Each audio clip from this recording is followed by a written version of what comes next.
Hey everybody, welcome to another episode of Cleaning and Cocktails. This is a special episode. I know I always say special episodes, but no, this is really a special episode because this is the first time we get to do it in the studio that we've shot some stuff in the past. But as you can see with this table, this is an awesome moment for us because this is what we've been trying to get towards. Is we've got a studio in the office. We always shoot live, but I'm in a great setting here. I got some great people that I'm with. I hope you guys are going to enjoy. You guys know what the show is about. We bring cleaning subject experts, industry experts. Today, I got two gentlemen with me. I got my co-host, Ricky Funk, who's you guys all should know, Ricky Squared. And then I have Peter Boland out of Canada with One Janitorial, who flew all the way out here to shoot this episode with us. It's not just going to be one, though. It's going to be many. And, I mean, Peter, we've met each other, I think, a few years ago. You came to one of the Cleaning and Cocktails. Yeah. And I think we connected. I know Ricky appreciates the content you've done in the past. A wholeheartedly thank you for coming all the way out here. Thank you for having me. To shoot this, not just one episode, but again, man, this is going to be a day of content. People are going to see a lot of this stuff. First and foremost, before we get into you, is like, what drove you to say, you know what, I'm going to get into a plane and I'm going to come out to Chicago and shoot some stuff in the cold weather of Chi-Town? Well, first of all, our cold weather is minus 50. Yours is like 5 right now. So you did say that. I actually get a nice weather right now. But no, what brought me out here is I wanted to actually get closer to you, meet you. What you're doing in the industry is fantastic. This new office and this new setup and everything you have is unbelievable. So to be honest, I'm just trying to get closer to people who are killing in the industry. I'm going to take that as a compliment. Yeah, that is a compliment. Did he say that to this Ricky? Or came from is it to this Ricky? Right? Or that Ricky? I didn't even know you before this. No, Ricky. And then, dude, thank you. Yeah. Thank you for joining me on this as a co-host now. Now that we got this studio, we're going to be able to do a lot more fun stuff together. Yeah. How are you feeling? You excited? I'm feeling great. So something he mentioned off camera was during that first time in Cleaning Cocktails, he was in pain. Like he was there for a couple hours, then he had to go lay down. Peter, you want to talk a little bit about that? Because then sure. it shows the resilience. Like, man, like a lot of people don't get that. I didn't know that. Yeah, so we're starting off kind of at the end, and then later on we'll circle back to kind of how I got here. But the first time I met you at Cleaning and Cocktails, it was like your second show you did is with Swept and everything. I had just gotten extensive nerve damage like a month before I was training for a professional fight. And my whole left side of my body atrophied. Like I was dragging my leg. I couldn't lift my arm. So that lasted like 9 months. So if you looked at my body, one side had muscle and the other side was like skin and bone. Holy cow. Right? So I was just in like searing nerve pain. If somebody's never had nerve pain, it's like somebody lighting fire to your bones all day long. It was brutal. And you were there. And I was like, show up, thank you for highlighting that. Shit, again, to your point, Ricky, it shows the passion that you have, and people are going to know the passion that you have for this industry. This is why we invited you out here, and I'm excited you took the invite to come out too. I remember off camera, we were like, we're bringing Peter here to talk about sales. Little did we know last night, dude, you know more than just sales, operations, everything. Mm-hmm. But before we get into all to that, let's go back to how did Peter Boland get into the janitorial industry? So at 16, I'll just start from the beginning. 16, I dropped out of high school. I wasn't going to school anyway. My dad was just like, just go get a job. You know, like he was actually good about it. After 16 years of fighting me to do, or at least 10 years of fighting me to do better in school, he was just like, just give up. It's like, enough's enough. You're not going anywhere. So it was very nice of him, but like I needed the reality at that time. And I was working at a call center at night and they wanted to make me a nighttime manager. And I absolutely love the call center industry. I love sales. I love everything about it. So I became a nighttime manager for them. And then by the time I was 17, I was in their Winnipeg office running their nighttime room. And there was like 100 employees that I had. And then by the time I was 18, they let me open up their next office. This is a giant multi-$100 million company. And by 17, I had 150 employees running a call center. And then from there, I saw that the industry wasn't going anywhere in Canada and even the US. You guys have do not call. So like it was starting to strangle the industry that I was in because we did all B2C, not B2B at the time. So I ended up flying to the Philippines and India and doing consulting out there for massive, like 5,000 seat call centers. But I was married and I had a daughter, and my wife didn't want to move to the Philippines. So I had a choice of staying out there and being paid very, very well, or coming home, moving into my parents' basement and being with my wife and my daughter at the time. So I chose That's to an easy move choice. home. Go move in with your parents. Yeah. Yeah. I mean, your parents, by the sound of it, were a lot nicer than my parents were. So, but I moved into the basement. They were great. They took us in, and I ended up flipping through a franchise booklet, trying to figure out what I wanted to do. I knew I wanted to have something in reoccurring sales, or like every single month getting more money. And I didn't want to go out there, hustle for 1 month, eat steak, next month a bad sales month, and I didn't make it, right? So that was, I knew I wanted that. And I needed something reoccurring with a high monthly amount. So I didn't want $69 or $75. I wanted hundreds of dollars. So I came across the janitorial in the franchise booklet. I was not going to purchase a franchise. I literally just opened up the yellow pages and made my first cold call out. I know how to cold call, so it was easy. Yeah. And I got an appointment. Went there, sold the guy on the spot. I remember being in the place with him. This is no cleaning. You don't have a cleaning company. I have no cleaning. I have literally nothing. Before I did anything, I was like, I'm just going to see if this works. See if this works. But I remember getting there and the guy was like, what type of broom are you going to sweep this with? And I was just like, a fucking broom? Like, what do you mean? And then he gives us the contract. I had no clue how to bid. I just totally guessed. And then I went to the janitorial supply shop, and he's like, do you want a dust mop, soft mop, angle broom, corn broom? And I was like, oh shit, this is gonna be a lot harder. So I convinced him to come clean a bar with me at 2 a.m. and show me how to do everything. The supplier. Okay. To show me how to do everything and clean with me. And then he just trained me on how to do it all, and I bought all the supplies off him, and then that was how we started. So, wow. And you got people that don't want to pick up the phone. Right? And do it like, I mean, again, different scenarios, different situations. So, I mean, our first year, like we weren't even registered and we had a contract. But our first year we did close to 300,000 in sales. Oof. Wow. Right? And I had no clue what I was doing. When I say I have no clue, I told my mom I well, was going to run it. You questioned what kind of broom. Yeah, I told my mom I was going to run more a than cleaning one? company, and she laughed in my face. She's like, "You've never cleaned your room." like, what are you doing? So that was really overall how it started. So as you I mean, because you tasted a win, right? Like everybody, when you taste a win like that, as far as like, oh, I can do this. How did that year go? Because I'll say the first year and the second year, Peter, because I know for me, Ricky, probably for you too, is dude, that's when a lot of companies fail. Is that first year in janitorial, over 50% of cleaning business owners fail, and they leave the industry.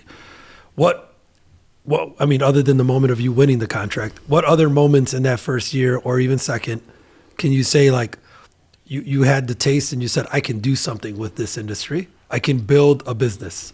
Because that was the first business you ever built? Yeah. Because you worked for the corporate type of like this was your first time on your own. I don't know if I never thought of it like that. I didn't have any choices. Okay. I was living in my parents' basement with a daughter and a wife, and my daughter was about to go to school in a year, so I wanted to buy a house in a really good school area. It wasn't like, oh my God, do I want to do this? Do I want to fail? It was my back was up against the wall. I didn't have a choice. I needed to find a way to make money and make this work. Okay. So it was really necessity versus, what do I want to do? Is this really going to be something that I want? There was never a choice with it. There was days where I would work 50 hours without sleeping straight, driving from one city to another city, sleeping in the back of my truck because I didn't have money for a hotel. And then my wife worked at the YMCA, so I would go to the YMCA shower. Like, that's what the first 2 years were like. Wow. I don't want to take away anything from there, but you had one leg up, which is sales. You knew sales. Because I know we did have a conversation where I said, sales fixes a lot of problems. You mentioned, well, if I give you 10 accounts and you fail at them because you suck at operations, sales is not going to fix it. But I feel it's the first step. Yeah, it's the first step. Yeah, there you go. Yeah. So, man, a lot of people, they don't get that first step. Right, because they don't know sales. That's a big problem in the industry. Well, they think they're in the cleaning business. And if you really look at a business, it really breaks down to 3 categories: operations, sales and marketing, and finances. Mm-hmm. So like eventually, if your cleaning company is going to get big enough, what you need to end up doing is becoming the CEO of that cleaning company. That's what you're doing right now. So you're going to have to touch on all those areas. You might not have to be a master at them all, But at the beginning, you are going to have to be proficient enough in order to make it work. And if you're an ethical person where if I go and I knock on somebody's door, if I cold call and I promise them something, right, and I'm ethical, I want to over deliver on that promise I gave them. So I might not know how to do it, but I'll figure it out and I'll spend all night. I'll clean for 12 hours for something that should have took me 3 hours to do to figure out how to do it. And then over time, that 12 hours turns into 3 hours. So it's all about being ethical, right? So if you just need to figure out how to over deliver on what you promised a client, then you won't have any problems. But just know at the beginning, it wasn't about making money. Like, well, no, I mean, you touch on a good point where I would even say, so I resonate with the first couple of years, like you said. I was on the other side sometimes though. And during that journey is like, I had another job. I had a part-time job. I was always like, oh, this is going to be a side hustle. I'll do it for my wife or my girlfriend at the time and we'll build something. Right. Mm-hmm. But to your point is you didn't think that way, which I think many others struggle with. That is they're 1 foot in. Yeah. Like they may do it. This may work. I may want to do this, but you made it work because you had no other choice. I had no choice. And you had to do it. Where I'll have people, Peter, and I know we'll talk about coaching later too, but like, they'll say, Ricky, do I have a full-time job. I'll pick this up and I'll do it here and there. But that's going to be a long journey, right? Yeah. Like, not to say we're telling people to go quit and go all in, but that's where the failure to a happens. Degree, you kind of have to go all in. Yeah. Right? Commitment's the first step to making anything successful. You're in a marriage, you want it to work. You take 100% responsibility for everything that happens. You expect nothing and you're 100% committed to it, right? The second you're like, I don't know if I'm 100% committed to this marriage, what do you think happens afterwards? Yep. Yeah, divorce. You guys are starting to live in separate places of the house and everything runs down. So commitment supersedes everything. Actually, in all the training stuff we do for our partners, the very first thing is commit. Like I go over it so many times because your lack of commitment will always be the reason why you're not successful. You could figure anything out if you're committed enough. Wow. Period. And I want to touch on personal life here, right? Sure. Like we talked off camera, because I think sometimes in some of these episodes, right, we talk about the business so much and we go so narrow focus on that, but part of the journey is the personal life. 100%. Right? Like what you said to us last night at dinner was like, you have 2 kids, but this is something I learned last night, is one of your kids is not your biological kid. So it's like, I adopted her at 23. So, I mean, if you're cool with that, like touch on this because I think this helps build the character of who you are. Sure. So again, people, as always, Peter, right? People will watch this and say, hey, can I connect to Peter? They'll reach out, but like, at least so they know this is the person that we have sitting with us and people are listening to. Is there's a person behind every business that is being built. Sure. Yeah. So when I met my ex-wife, right, and we started dating for about a month, but the very first day I met her daughter, Ava. And it was like this weird thing that happened and we were playing the whole time. And I was like, I never want to stop this. And we lived in 2 different cities. So at that point in time, when we started dating, I was driving back every weekend to see her. So I proposed 30 days later. I didn't tell my parents. I didn't tell anybody about it because I knew if I started telling, like I was 23 years old. I knew if I started telling people that I'm dating a girl with a kid, everybody is going to do what? What are you doing? Yeah, what are you doing, man? It's not going to work out. Do you really want to raise somebody else's daughter? And I was like, all right, well, I'm not going to tell anybody. So we literally went away. We eloped. And then I adopted her. And then I showed up at my parents' place and I was like, here you go. We're married and I've adopted Ava. And they were just like, my dad was furious. But like, they just grew to love her. Yeah. Right? So it was, again, I committed all in. There was no backing out anymore. I adopted her. I was married. So like that form of commitment is what made it work. Yeah. Right? Shout out to Ava. Shout out to Ava. And we were married for 15 years. We're still great friends. Yeah. Right? And my current wife's 26 and my daughter is actually 9 years younger than her, and they are the best friends. Like my wife's an engineer. She's beautiful, brilliant, and she'll stay up. Like my daughter's on honor roll. She'll stay up at night with her just to do homework, doing homework with her and everything. Because I'm like, I can't do that math anymore. No. Dude, I dropped out in grade 9. Right?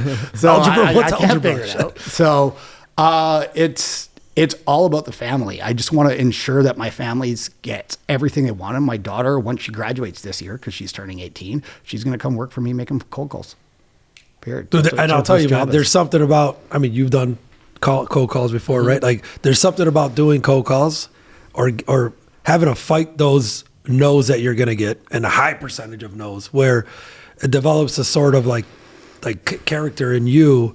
I think every business owner needs to know sales, man. The ones that succeed, it's because they have a form of sales that they understand. Like we joke, it's like always be selling, not just the services that you do, but like your brand, what you offer, what you stand for. Yeah, one of the biggest things we train our sales guys, especially our presenters, is like you're servicing your way to a sale. You're not selling your way to a sale. I don't want you going in there thinking you're going to sell them something you want. I see a lot of small janitorial companies do that. They'll go in, they'll do a walkthrough. And because we have a few hundred partners and I coach them all the time and I help them grow their own business. But they'll walk in and they're like, oh, here's what this business needs. They need this top-down cleaning at this price. And I'm like, no, that's what you want to sell them. That's not what they want. So like you have to be very detailed on finding out what they want, doing your due diligence, doing the digging, and then you just create a service package for them specifically. And then you sell them that package that fits their needs, whether it's cost-based, whether it's quality of cleaning based. You just give the client what they want. It is honestly that simple. Not what you want, what the client wants. Man. Interesting. There. I mean, and I get that. It's you kind of get into sales mode, and it's like you're selling a 5-day-a-week clean. We do this. It's going to be this many hours. But like to your point, 100%. It's not about you. They may not need that though. So why are you pitching something they don't need? Yeah. So Peter, go into One Janitorial itself, the business model. Like I know we've talked offline again a couple, about the subcontracting model, partners, the way you've built that. Share a little bit about your business model, where it started to where it is today. Sure. So when we started, we were a typical brick and mortar janitorial company. I get a contract, I go find a cleaner, we put him in, I do the site walkthroughs.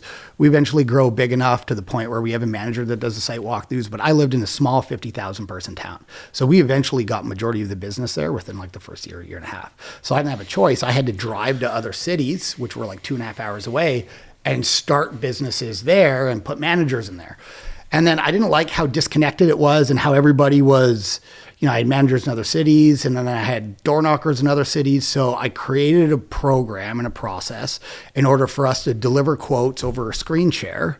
So we get an appointment, we deliver it over a screen share, and we never even have to visit the building. And then I had to create a partner program where we help other janitorial companies looking to grow that don't really know how to. So we help them with their sales, their operations, their marketing. We do webinars for them. We have an online training program that they get access to. And then we give them work also. All right. So the program now is everything is across Canada. We even have a lot of VAs over in Nicaragua and the Philippines. And we don't even have an office anymore. So our team meets every day on just a Google Meet or a Google Teams. Meet every single day. We do our wins from the night before, right? Then we have our appointment setters. We have about 20 of them booking appointments every day. And then we have 3 presenters who are presenting to them.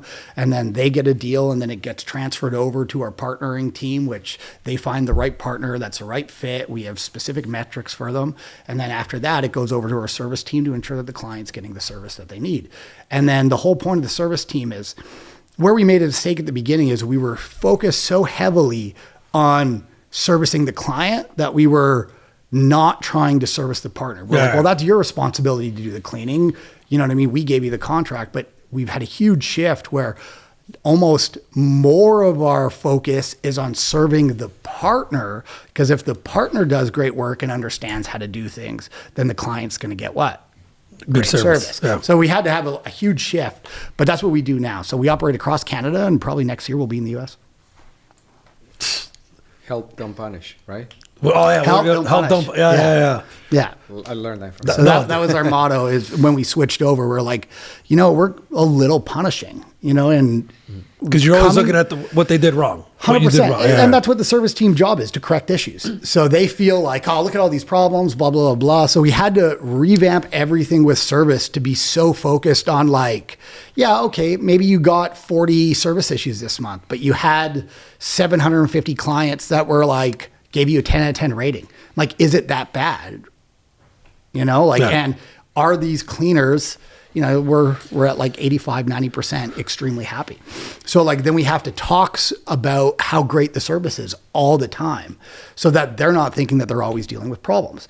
So we had to really change our environment from like punishing to helping people. And when you're in the call center industry for as long as I am, and you have that many employees, like the call center industry 20 years ago was a very punishing industry. Like it was very punishing. So that's what I knew. Yeah. So it was the culture of it. So we had to completely shift it to be more like helping based. Yeah. So like we ask like, okay, is our partners showing up? Do they have a great attitude? Do they have a want and desire to like do good service? I'm like, okay, if they have these things, then we shouldn't be punishing them at all. We should be helping them get to the next level, because obviously there's some type of skill set or philosophy that they're missing, which is why they can't deliver the service that they want. Yeah.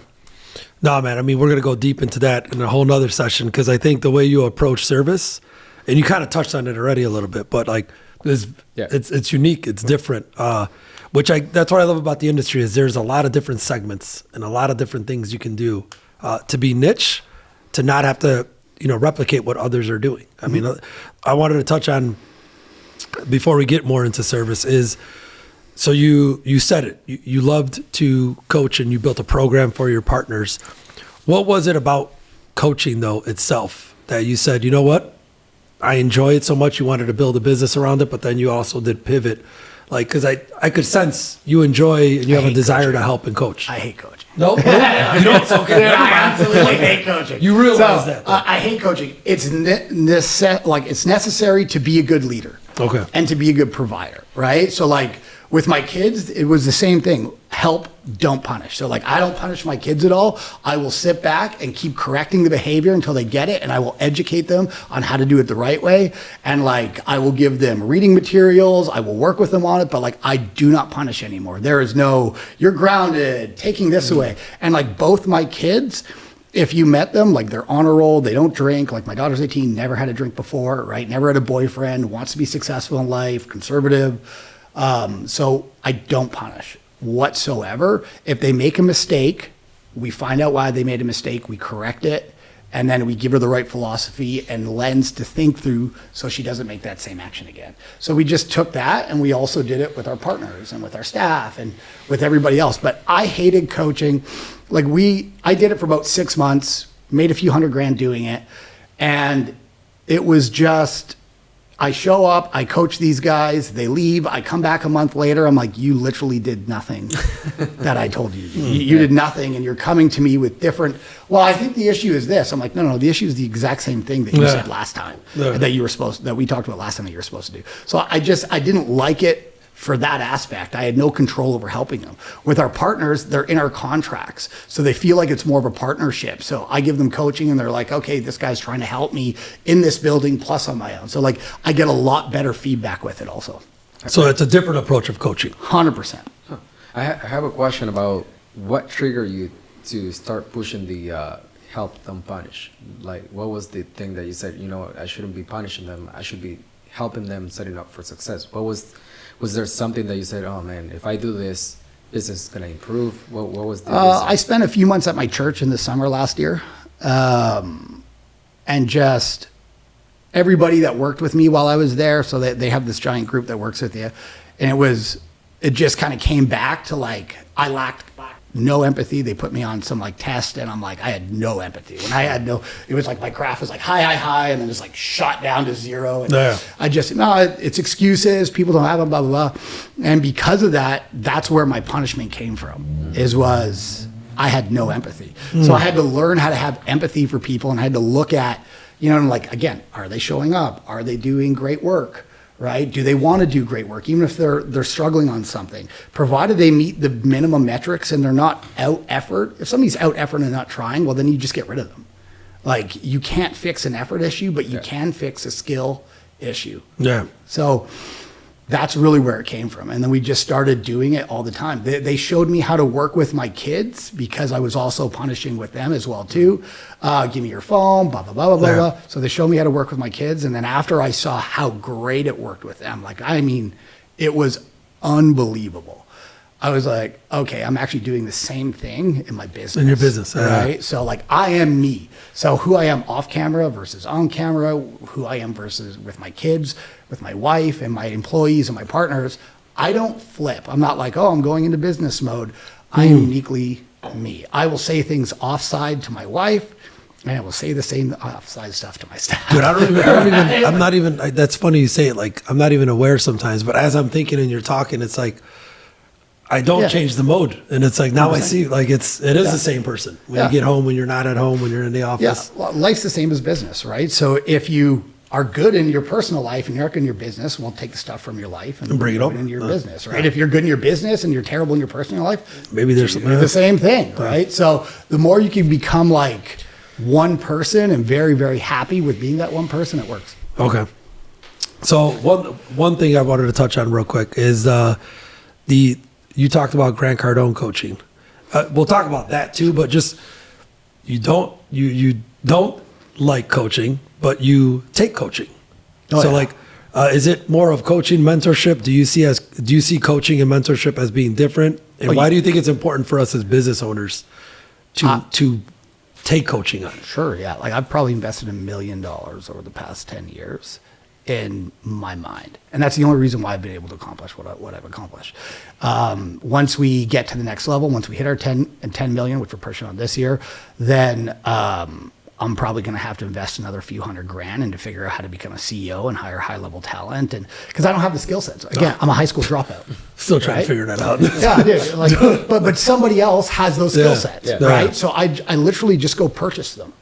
Yep. And then I find the right mentor, I go purchase the skill sets, and then I implement it in my business. It is that simple. And when you're a small business owner, and I don't know why this happens to them, and I haven't been able to figure it out yet, but they think they know everything. They'll do $100,000 in sales, or they'll do $50,000 in sales, and they'll start telling you how to do things. And I'll be in the middle of coaching, and I'm like, no, you need to listen right now, and you need to not talk. Because like you're telling me what you're going to do and you're telling me all this stuff and it's not what your problem is. Like you're stuck right now. And they don't want to just listen, acknowledge, and then implement it. You tell them, hey, go out, knock 5 doors, knock 500 doors. And I guarantee you get this and your skill set's going to get better. And here's a script for it. And then we meet a month later and they're like, oh, I got so busy and I couldn't do it. My wife got sick and then she got me sick afterwards. And I'm like, dude, nobody cares about your excuses. And the only person you're hurting is you, not me. Like I'm still making money, with my business, right? So their excuses just hurt them. And I don't think we should be knocking on doors. I think we should run ads. Like they try to tell you what to do. They're always trying to pivot. I'm like, first of all, you don't have money to run ads. Right? Like if you want to run ads, have $10,000 a month to waste for 3 to 6 months until you figure it out. Not $250 a month. All right. Well, we're going to dig into that a little bit more because that's actually a great topic to talk on. And then I want to talk about other stuff as well, but we're going to take a quick break. Hear a word from our sponsor. Are you a successful cleaning business owner? But let's be honest. Are you still buying your supplies at the dollar store, Sam's Club, or Walmart? Stop! It's time to upgrade. Let's do things like the 1% does. Join the Route Buying Group. Be part of an exclusive community. Go to GetRoute.com, sign up for a free account in Marketplace, and join the Route Buying Group. Come on, if you have any questions, look me up, Ricky Funk. Look me up on social media, send me a message. I'm there for you. All right, welcome back, everyone. So, Peter, before we went to break, 2 things. We were talking about the coaching, Grant Cardone, but you also talked about ads. I want to take a sidestep and actually dig a little deeper on the ads because, Ricky, when you brought that up, as we know, we're all 3 of us are in all these Facebook group communities, and that's a question I'm always seeing is like, sales. How do you get sales? How do you do leads? Should I do ads? You touched on a great point of if you don't have the funds to invest in somebody's campaigns, you're throwing money away. Like how close are you with that as far as like what should cleaning business owners that are thinking about running a campaign or posting an ad, what should they be thinking about before they even think about that? We've spent $100,000 on figuring out how to get clients through Google and do all these things. And what it boiled down to was it costs about $250 to $500, depending on where you are. Smaller cities, it costs more. Bigger cities where there's more of an audience that you could have, it costs around the $250. So like, it costs $250 for you to find a lead, but like I had to spend 50, 60 grand in order to figure that out. And like how to run the ad, like how to place it correctly. Because I don't know, whenever you start something new, you're either going to waste time or you're going to waste money. There's no way about it. A lot of the times you're going to waste both, you know? So if you're a newer company and you're wanting to run ads, don't. It is literally that simple, right? Like we don't run ads, and we don't run ads anymore because the way we get appointments through our appointment setters, it costs us $86 a lead. So you know that cost of acquisition way 100%. better than, I mean, you can control that a little more than you could. $86, and I can control it. I know what they're saying. I know how many people I can put on it.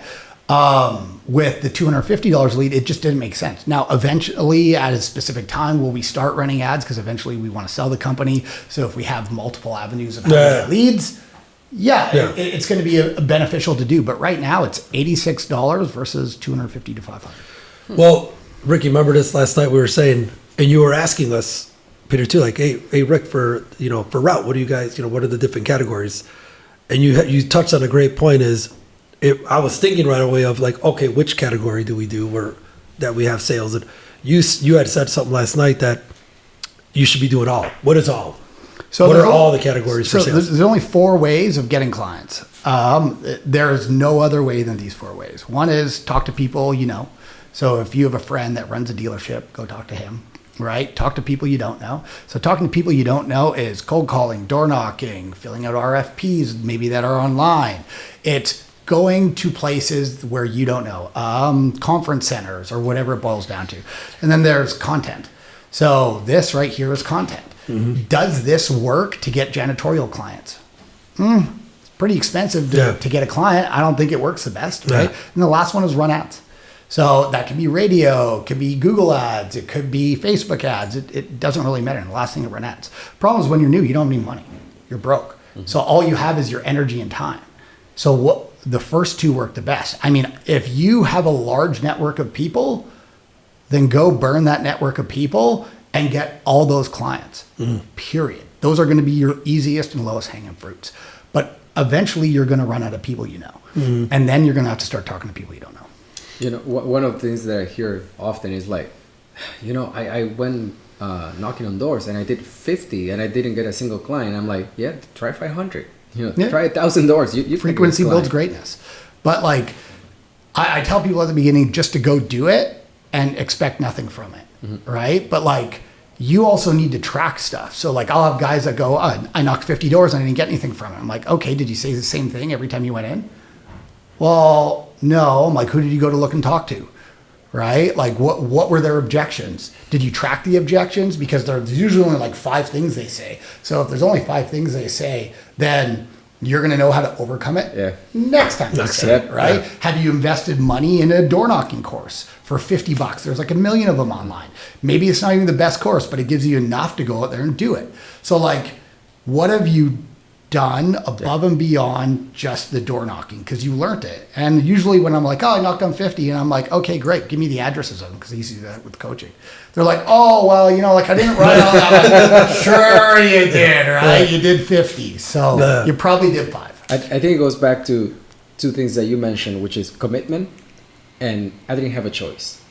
Because sometimes even if you have a choice, train your brain. So like, no, you don't have a choice. You have to be all in. Because that's when you really start like doing stuff. Yeah, it goes back to that ethics issue. Like if you're highly ethical and you have a wife and you have children and you want them to see you as a leader in the family, are you at home eating shitty food with them at night? Or are you at work hustling? Or are you reading? Like my kids see me read every night. So what does my son do? He reads every night. Yeah. Right? So like, are you hustling and are you doing the right steps? Mm-hmm. I'm up at 3:30 to go to the gym. So my daughter comes to me with the gym in the mornings because she's like, oh, I want to be in shape like Dad. Okay. 3:30. I want to be. And you struggle with 7. I want to be in shape.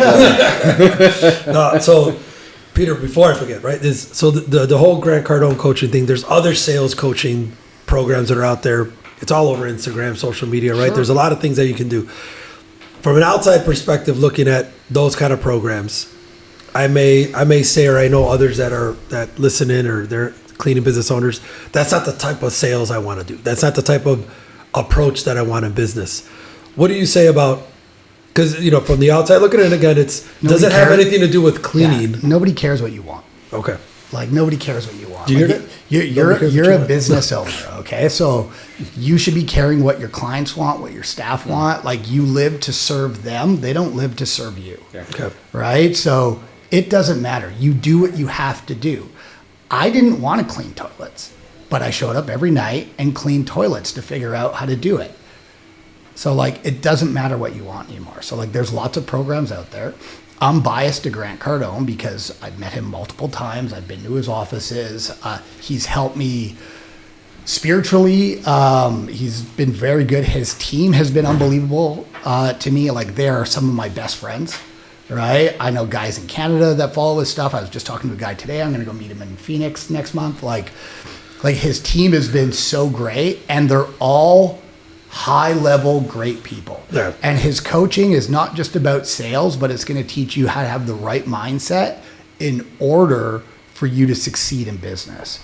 So a lot of the time when you purchase a coaching program for sales, you're getting sales. Yeah. But this, you're getting everything: what to do with your money, where to put it afterwards, how to run operations, how to, like, his team is so big and so diverse. I was very lucky. I found him like 8 years ago on a fluke in a YouTube channel where he was only doing $3 million a year in sales. Like, nobody knew him. So I got to go down to like Cancun and meet him personally and spend time with him. And there was a whole bunch of guys there. There's 3 guys there. Like, one of them has like a $200 million company now, and it was only doing $1 million. The other guy makes multiple $1 million a year doing door knocking, and we're all good friends still. So, like, it's worth its weight in gold, and his community is unbelievable. No, man, it's funny you say that too. I know I had met a couple people from his program, Mike C-Rock. Okay, yeah. So he's got his own podcast and stuff, but he said the same thing you just said. I just talked to him a couple weeks ago, and it was like, Rick, it's not just sales coaching. It's like, it's mindset. It's 100%. Like, you've won business, you're winning, you're earning revenue, you're making income. What do you do with it, right? And it's a thing for cleaning business owners that I know a lot of cleaning business owners that have that question too. Is, we talked about it. You have all these contracts to win, but now that you've won the contracts, can you manage the business? Mm-hmm. You know, what did we say? The number was like 6 or 7 where we were joking around, and like here's 7 contracts. Yeah. Now what do you do? Like, figure it out. You said you wanted 7 contracts. Yeah. So here's 7. You figure it out, but like, we have to think that way. So mindset. I know, Ricky, you've talked about mindset a lot too. Like, what is it about the mindset of a cleaning business owner that you think we can discuss and talk about right now, that we all 3 have clean toilets. All 3 of us have been in the shit, right? Like, what was there a moment when you were in it, that, Ricky, that you were like, you know what?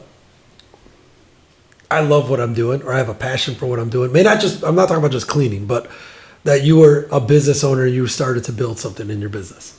I think it was the moment that I realized it wasn't just a cleaning business; it was a business. It doesn't matter. You have to learn the business concepts, the sales. It's about cleaning, but it's a business. That's when I was like, oh, I don't just own a cleaning business. I own a business. I'm a business owner. I think that was like a moment that clicked for me. Peter, what about you? I don't have a passion for cleaning, like, whatsoever, right? I want to lead my family to prosperity, period. And the way I lead my family to prosperity is I do the things I don't want to do. So I get up every day, go to the gym, I manage my team, I go to buildings if I need to, but we're building a year because the model that we built out, in years because the model we built out. But like, it doesn't matter what you want to do. Yeah. Why are you on this earth?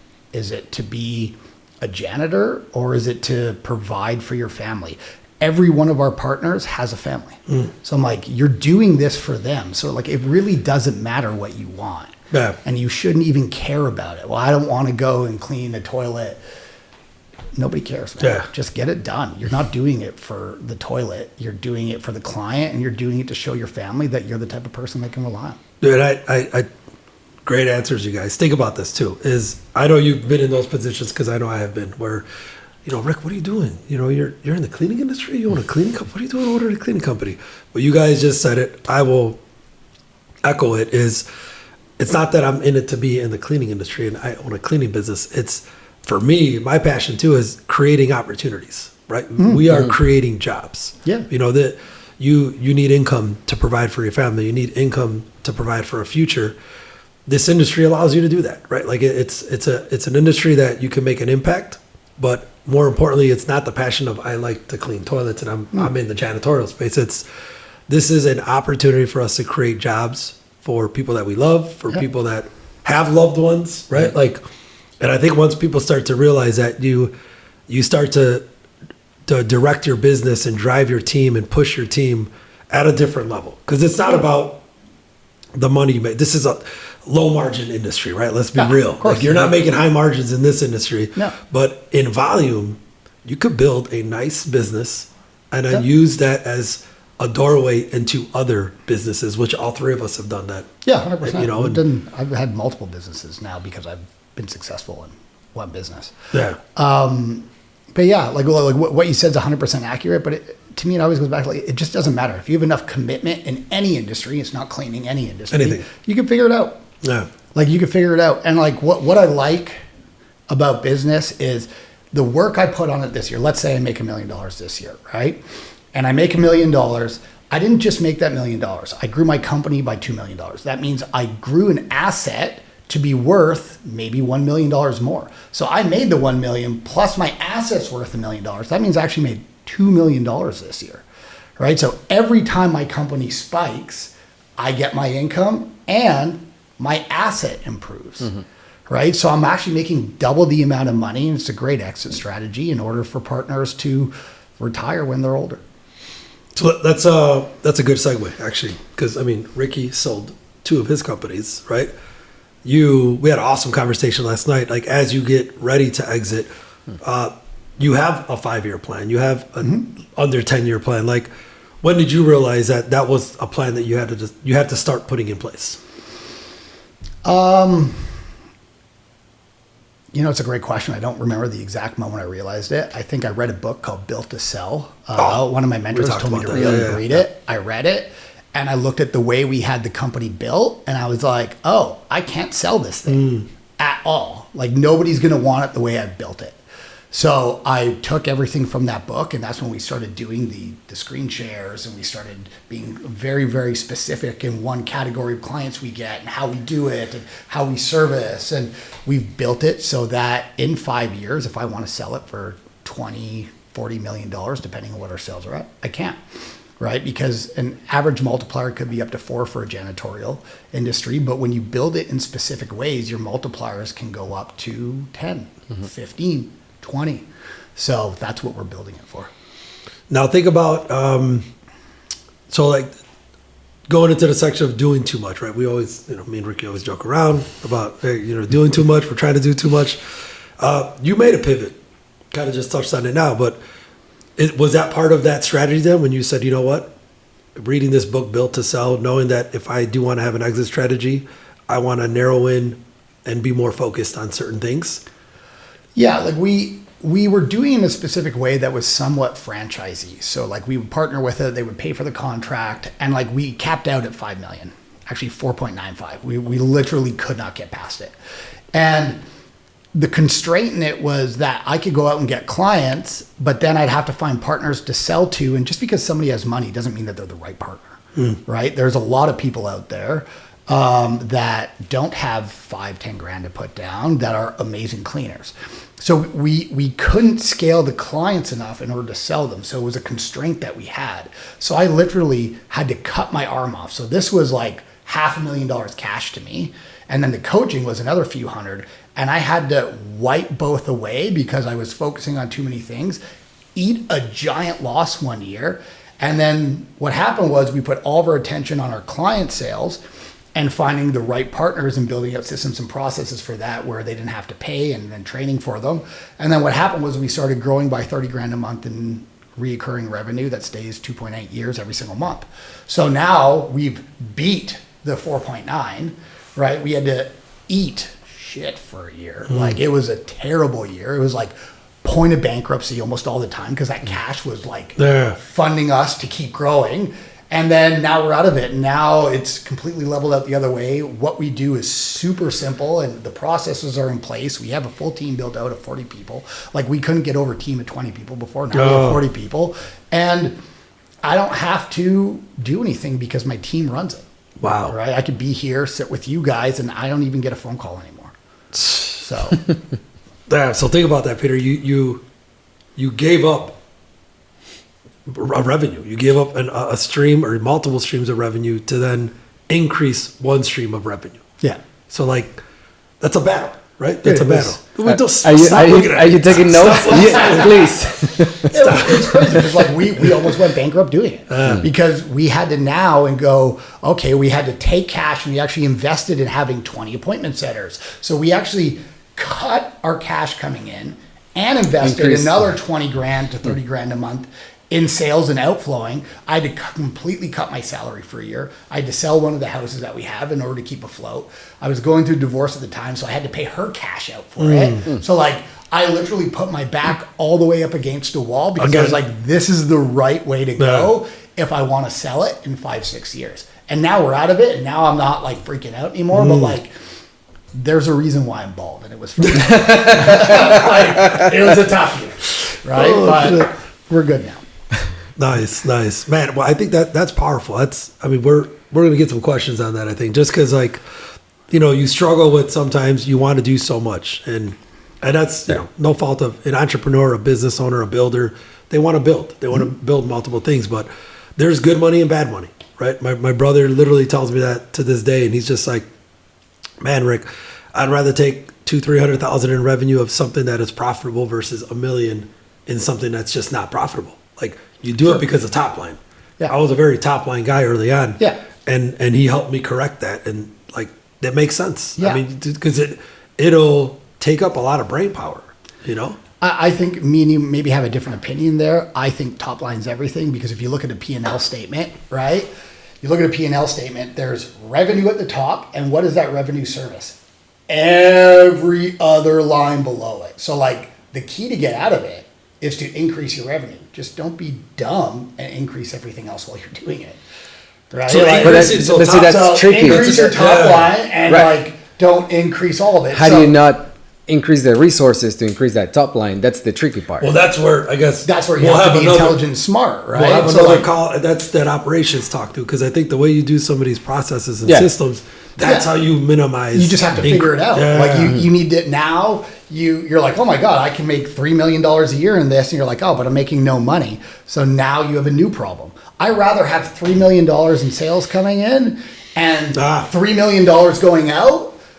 And then now I could go, okay, well now I need to figure out what to do with this $3 million going out. Then have no money coming in and money going out. Yeah. Like that's a nightmare. Because I guess so that's a conversation to have. It's like, again, top line sales is king, but it's operating efficiently though, because then that is where I faulted in the beginning too. All honesty, right? Is like, I would increase top line and I would increase my cost. Yeah, but look where you are now. I was like, build. It worked. But now that you look at the middle part, to your point, is be intelligent with that. We're becoming more efficient, becoming more profitable. But yeah, top line is still for me. And that's what statistics are, right? Like you have QuickBooks statistics, you have CRM statistics, you have all these statistics. So you can look and be like, oh shit, I spent a lot more than I thought I did last month. I need to cut this back. But at least you made The month after. But Or at least you I made money, made the right? right. Even if I lost money, okay, all right, I can still go, well, next month we need to cut back on X, Y, Z. Like you could always cut back on expenses. Yeah. Like that's the one thing that you can always like hammer down and find a way down. But like money's meant to be spent. No, yeah, that's a Right? good It's point. not like it's can meant manage. to be spent in order to grow. And yeah. if you don't want to grow, I mean, if I didn't want to grow right now, I could cut out 60 grand a month, 700 grand a year, and make 700 more grand a year. But what am I going to do with the 700? I'm going to have to invest it in something else in order to grow. Either that or I'm going to go buy dumb shit like a Lamborghini. Yeah. Right? Like, which I Don't don't buy really Lamborghinis, need. no. Especially in the winter where we live. But like, so I might as well invest that in people, processes, sales, and grow. Yeah. No, man, that's a great point. So we're going to whiteboard some of this stuff. No, because it brings a good point. Like, again, it's increasing revenue, increasing efficiencies. But if you didn't have that revenue, your bottom line, you can work on that. You can work on upselling and adding new sales to current clients, right? What do they always say? 100%. Nothing better than your current clientele to increase sales because they're a customer now. Like, Yeah, 100%. you know, If they're happy, like we have it in our they contract. want to spend money with you if they like Yeah. the service you're providing. Yeah, I mean, we have in our contract that every single year there's an increase. Like, it's just in there, so that when that month And comes that's escalating around, price. it Yeah. just increases. Period. So, Right. like, because of that, you know, like we now make an extra $100,000 plus Yeah. a year, every year, once a year, when the increase grows up. So, like, a business, you're not a business if you don't have top line revenue. You're an entrepreneur. Yeah. Like, top line revenue is what a business is all about. Okay, maybe you're losing money, but you could still fix that. You like, What 'cause you does have what the does clients. Bezos at Amazon say? He's like, Right. I'm never profitable. He's like, I'm just making more. You know, a lot of these giant tech companies have never been profitable, Yeah. right? All they do is they work off seed money, Yeah. right? There's no even way of bringing in money. So, All right. So as we come to a closure, again, we're going to shoot a lot more cool stuff, guys. I'm excited for today. Peter, what do you have? Again, the industry is massive, right? They say the numbers, I don't know about in Canada, but in the U.S. alone, there's over 1 million cleaning companies. Every year, there's about 50,000, especially because of COVID, that are starting new businesses every year. That new business, knowing what you know now to where to what you knew from the beginning to get you here, any shared experience or one thing that sticks out to you that you would share to a cleaning business owner that's just gotten into the industry or thinking about, can I build this business and grow? invest money in education and skill sets. Right? Like, you don't have any skill sets right now. You have a desire to want something, and somebody else knows exactly how to do it. So just invest the money to learn how to do it, and then just copy it and do it. It is honestly that simple. You just buy the skill sets and then you do the do. Right? Like, it is that easy. I think we'll leave it at that. That's a great ending. Ricky, what you got? Anything? No, I mean, You're taking notes over here. dude, I mean, have you a lot got of whole, notes, but I love I didn't have a choice. And when you put yourself in that mentality, even if you do, I think I heard that from one of the sharks that, Shark Tank. Like, even if you have a choice, just change your mentality. Like, no, I don't have a choice. Like, this is all I have to do. So I love that was a theme throughout your journey. Like, dude, I didn't have a choice, so I had to do it. It's that simple. I think the Latin root for the word decision, the Latin root for it is to cut all options off, to cut all off. No plan B. So, like, burn the boat. burn the ships. I mean, if you have enough commitment to do anything, you'll get it done. But the second there's an option B, right? I hate it option becomes B. very, very difficult. And you're going to regret starting a janitorial company. Like, when I wouldn't sleep for 50 hours, and then when I would sleep, I'd sleep in the back of my car. I'm like, why am I doing this? This is ridiculous. I don't want to do this. Now, thank God I did. Thank God. Oh, yeah. Right? And now it's part of my story. Yeah. Nice, man. Well, hey, I appreciate you. Thank you so much. As always, we're going to put all your contact info, so I'm sure you're cool with people reaching out, talking Absolutely. shop. You're a wealth of knowledge, man. You got a great approach to the industry. I just love the way you've done things your way, and you not only talk the talk, but you walk the walk. You've invested in yourself, which you can see the results of you investing in yourself. And again, man, thank you for joining us. I appreciate you being here. Thank you for having me. Thanks, Peter. Beautiful Yeah. place that you guys have. Cleaning Cocktails, we are out. Thank you again. Until next time.